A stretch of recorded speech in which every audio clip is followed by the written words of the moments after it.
Welcome to the Mindful Fire podcast. If you're enjoying the show, please leave a 5-star review on Apple Podcast. My dad will be so grateful. See you next time on the Mindful Fire podcast.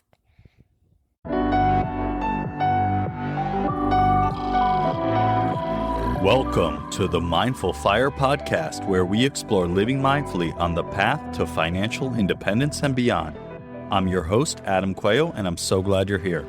On today's episode of the podcast, I'm excited to bring you my first solo episode. I've been doing the Mindful Fire podcast for almost a year and a half now, and have produced over 60 episodes and meditations. But I realized I haven't truly introduced myself to you or talked about why I'm doing the Mindful Fire podcast in the first place. And so that's what I want to get into today: who I am, why I'm doing the Mindful Fire podcast, and what my vision is for the Mindful Fire podcast. Before I jump into that, I just want to say thank you so much for listening to the podcast and supporting my work.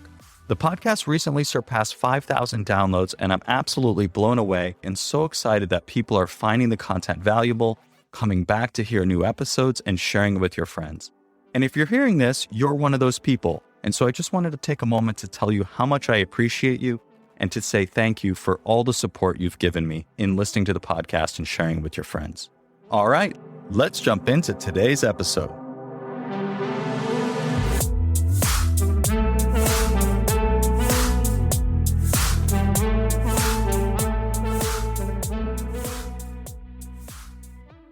All right, welcome to my first solo episode. I'd love to start this solo episode by sharing with you a little bit about who I am and what drives me. It's funny because I've been doing the Mindful Fire podcast for almost a year and a half now, but I've never formally introduced myself. So here we go. When I think about who I am, there are really so many aspects of my life. I'm a father, I'm a husband, I'm a son, I'm a brother. I'm also an entrepreneur, and I have a full-time job as a Googler where I've worked for 11 years. I'm also a mindfulness teacher, a facilitator, and an emotional intelligence trainer for the program Search Inside Yourself. And at my core, I'm a connector, a relationship builder, and an entrepreneur. Nothing makes me feel more alive than connecting with people and coming up with new ideas and seeing connections between ideas that create opportunity. Whenever I think about what's most important to me and what drives me, my purpose can be summed up as creating opportunity through connection. That's what guides me through this one life I have to live. When I think about what that really means, first and foremost, it means building connection between myself and others, and building connection by bringing people together. And through those connections, opportunity is created. And I've seen this throughout my life. Many of the biggest opportunities I've had are because of the connections and relationships I've built. And so facilitating that for others is one of the most important things for me. And when I look back, it's always been there, even when I wasn't aware of it. That could mean helping friends get jobs or start new businesses, or connecting people with new ideas like mindfulness and financial independence that allow them to create freedom, security, and possibility in their lives. I've come to see an unlimited number of opportunities for me to live my purpose of creating opportunity through connection at work and at home. Speaking of work, after building a startup while in college at the University of Florida, I ended up getting an opportunity to apply to Google. I was working on my startup, CitySync, which helped connect people with their friends and things going on in their college town. And I wasn't really looking for a job after graduation, but in the back of my mind, I always dreamed of going to San Francisco and being a startup founder in Silicon Valley, and had in my mind that I'd really only work for 2 companies, Apple and Google. So when a friend of mine named Jocelyn, who interned at Google for 2 summers, sent me a Facebook message about a job on her team at Google, I decided to pay attention. She helped me fix up my resume and apply, and I ended up getting an interview. Another friend of mine, Beth, who worked at a startup in town called GrooveShark, which was the Spotify before Spotify, taught me everything she knew about online advertising so I could prepare for the interview. I ended up doing pretty well on the interview and got invited out to California for 4 in-person interviews.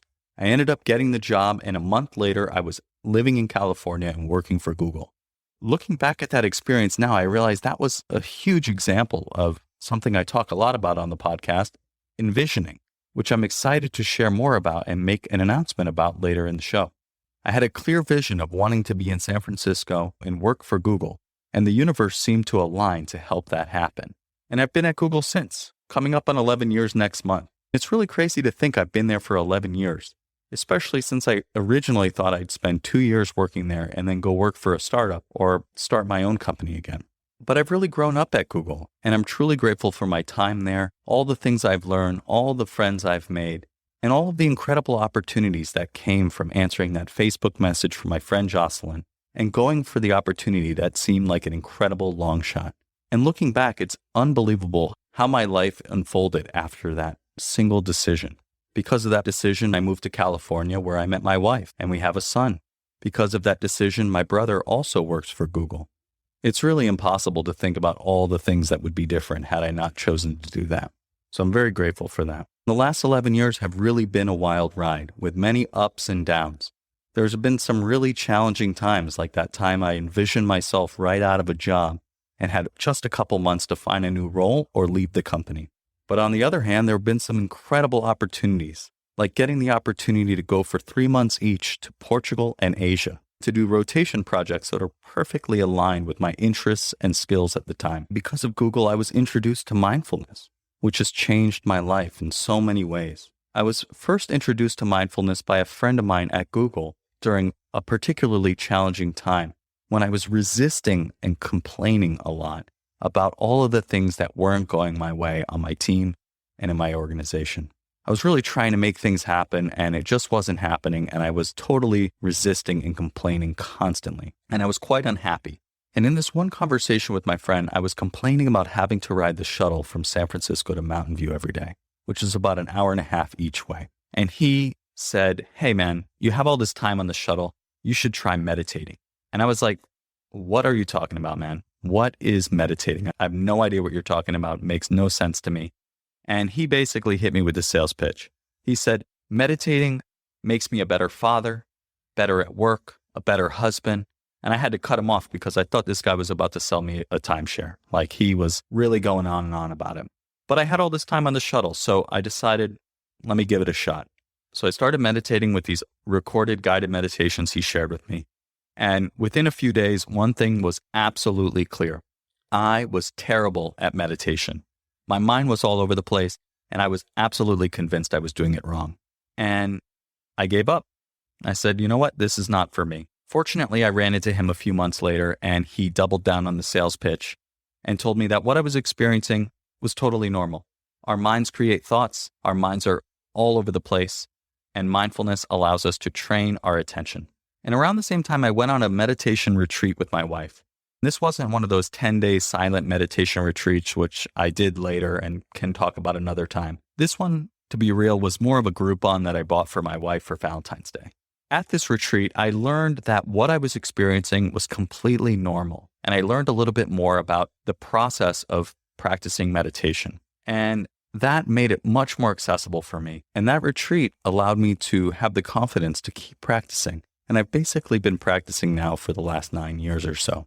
And I continue to invest in practicing mindfulness and going deeper because I've seen how much it has allowed me to get to know myself better by developing greater self-awareness. And I've developed more self-compassion. I've learned to be more kind to myself. Mindfulness really helped me to see the negative self-talk, the negative stories that I was telling myself constantly that I was completely unaware of for most of my life. Once I was able to bring those stories into awareness, they had less power over me. They still come up, but they don't control me the way they did when they were under the surface. And I'll be honest, I'm a work in progress. Some days I feel like I'm not mindful at all, especially when I'm dealing with my toddler around bath time in the evening, and he does not want to do anything I'm saying. And so it's important for me to remember that this is a lifetime practice, and I'm really grateful to have it in my life. My interest in mindfulness has also grown into a huge part of my life, not only as a practitioner, but also as a teacher and facilitator. Over the last 5 years, I've had an incredible opportunity to be deeply involved in the mindfulness community at Google, leading guided meditations, and as a facilitator for the Search Inside Yourself program. Search Inside Yourself is a program that was developed at Google that teaches emotional intelligence and leadership skills through mindfulness. And not only did I get an amazing opportunity to learn these skills from some of the leaders in the space while getting paid, but I've also been able to teach this program to over 1,000 Googlers all over the world over the last 5 years.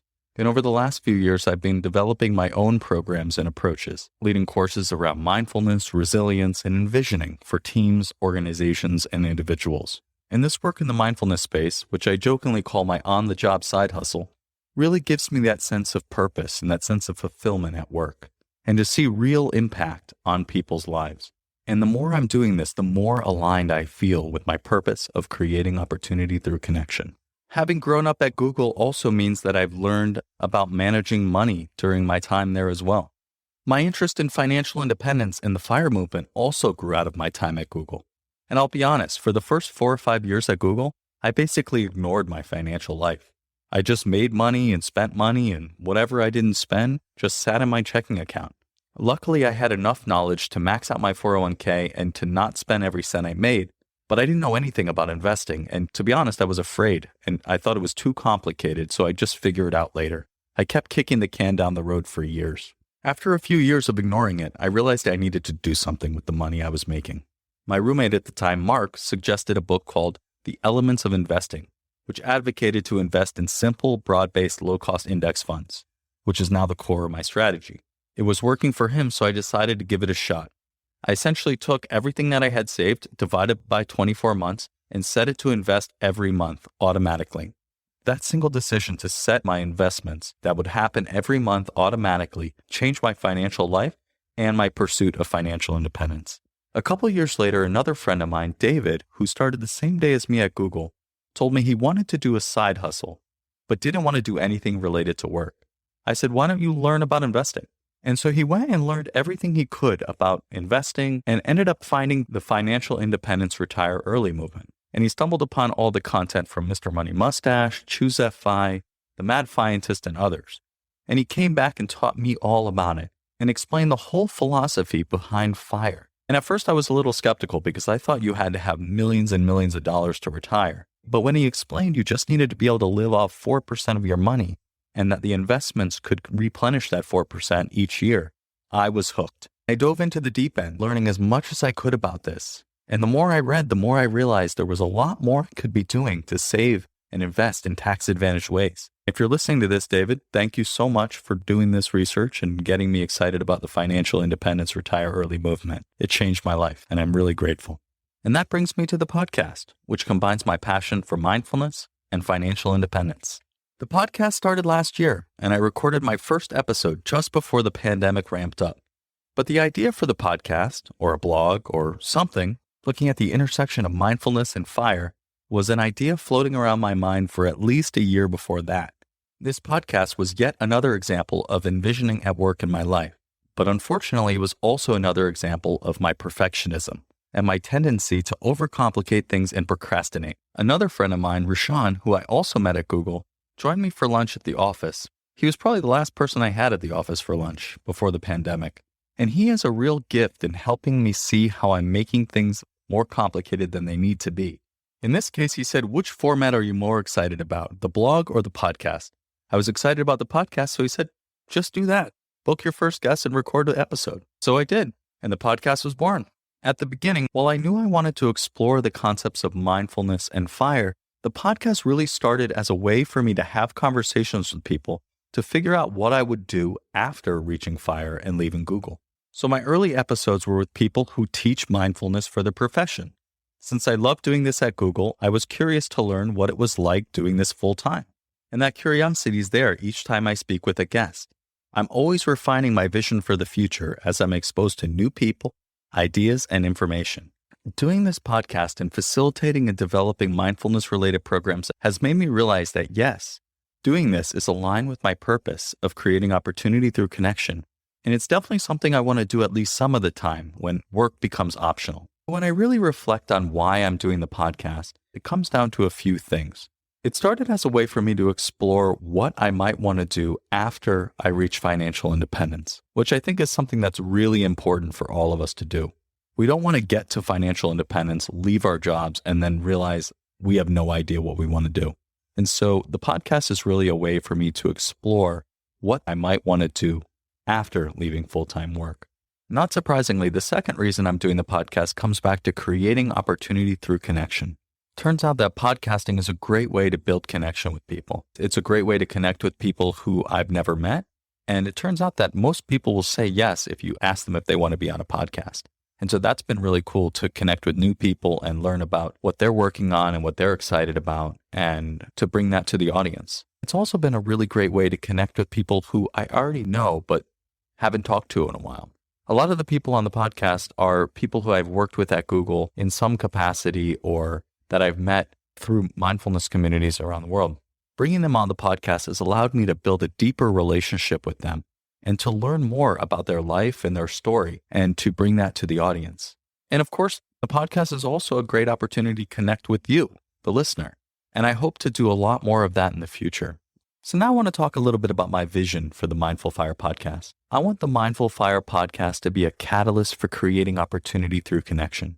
I want Mindful Fire to create opportunity for people to live meaningful and fulfilled lives, aligned with their values and purpose, by connecting them with the ideas of mindfulness and financial independence. I see an incredible possibility for people to create the life of their dreams in alignment with what they really care about without having to worry about money. If we get the money piece figured out, we can create a world where everyone can live in alignment with what's most important to them, creating the impact for themselves, their families, and their communities. And that's you. Those people, that you are the people. At the most basic level, I want Mindful Fire to create opportunity for you listening to this to live a meaningful and fulfilled life without having to chase money for your whole life. In fact, this is one of my main reasons for pursuing FIRE myself. As I mentioned at the beginning, I've always wanted to pursue entrepreneurship, but the idea of going all in financially on a business, especially now that I'm a father with a family to support, really doesn't seem to make sense to me. And so I see pursuing financial independence as a way to get my money life taken care of so I can pursue ideas and businesses without the risk of not being able to put food on the table for my family. This is true now with my job at Google funding my life, as well as giving me the space to pursue my interests both at work and on the side with the podcast. I see an incredible opportunity for each of us to get our money situation figured out so that we can do the work we were put here to do. That's aligned with our purpose, that's aligned with our values, and that creates the opportunity for our families, our friends, and those around us, and to make the impact that we really want to have. And I want to help you create that life for yourself by connecting you with yourself through mindfulness and financial independence and the simple approaches that we can take to get our money situation figured out so that we can live more in alignment with what's truly important to us. And I want to do that by connecting us with each other. We're all on this path together. There are ways that we can help each other create opportunity in our lives by connecting people with people who can help them with new ideas, new ways of thinking. And so my vision is to create a community of people who are supporting each other and creating opportunity. I'm really excited about this, and I hope that you are as well. And I'll just put it out there. If there's any way that I can support you, if there's any way that I can help create opportunity in your life, reach out to me. I want to hear from you. As I mentioned, this is what drives me. Nothing gives me more energy and makes me feel more alive than helping people. I wouldn't be putting in all this time and effort into making the podcast if I really didn't care, because it is a ton of work. And so if you're hearing this, if there's any way I can support you, if there's any way I can help create opportunity in your life, please email me. My email is mindfulfirepodcast@gmail.com, and let me know how I can help. I really mean it. So I hope to hear from you. And as we move forward, I plan to release solo episodes from time to time, sharing a little bit about my perspective, my thoughts and practices that I'm learning around mindfulness and financial independence. And so that brings me to an announcement I'm excited to make. If you've been listening to the podcast for a while, you've probably heard me talk about envisioning quite a bit. Envisioning is a practice that's had an incredible impact on my life. It's a practice that I've used in my life to create some pretty incredible results. There's a ton of examples, including the house I'm now living in, the job that I'm currently working in, the fact that I even created this podcast in the first place. It's a concept that I learned in Search Inside Yourself that I've explored quite a bit more. And if you've been listening to the podcast for a while, you've probably heard me talk about wanting to create a workshop around this idea of envisioning. And I'm excited to announce I did it. I created a 2-hour workshop focused on envisioning that's designed to help you get clear on what it is you envision for your life. And then we learn how the brain works and how we can use that to create this life that we want. I piloted this program recently and I got incredible feedback, and I'm excited to bring it to the podcast audience for the first time. The date is going to be sometime in January. If you want to learn more about the workshop and get on the email list so that you're notified when registration opens, you can do so at mindfulfire.org/vision. All right. Thank you so much for joining me for my first solo episode. I'll be honest, it was a lot of work. I procrastinated a lot. I recorded multiple hours of content to get to this shorter version. I hope it helps you get to know me a little bit better and why I'm doing this and what my vision is for the future. So if you're inspired by this vision and the power of mindfulness and financial independence to allow people to live the lives they were meant to live, I want to invite you to join me in this vision. I don't want to do this alone. I want to do this in community with like-minded people. And so please join us by joining the email list, subscribing to the podcast, and sharing your favorite episode with your friends and family. I send out a weekly email, and I'd love to hear from you and what you're doing in your life to live more mindfully and to create opportunity for you and your family and your friends. It'll mean the world to me, and I can't do this alone. So please do join me. And again, if there's any way that I can support you, if you want to work at Google, if you want to learn about podcasting, if you have any questions about personal finance, anything, really anything, reach out to me at mindfulfirepodcast@gmail.com. Thanks so much, and I'll catch you next time on the Mindful Fire Podcast. Thanks so much for joining me on today's episode of the Mindful Fire Podcast. If you got value from today's episode, please hit subscribe wherever you're listening to this. This just helps the platforms know you're getting value from the episodes and you want to be here when I produce additional content. And if you're enjoying the podcast, I'd love to ask you to do me one favor, and that's just to take your favorite episode and send it to a friend or two who might get value from listening to it. Doing that will help the podcast reach new people and would really mean the world to me. Thank you so much for all your support, and I'll catch you next time on the Mindful Fire Podcast.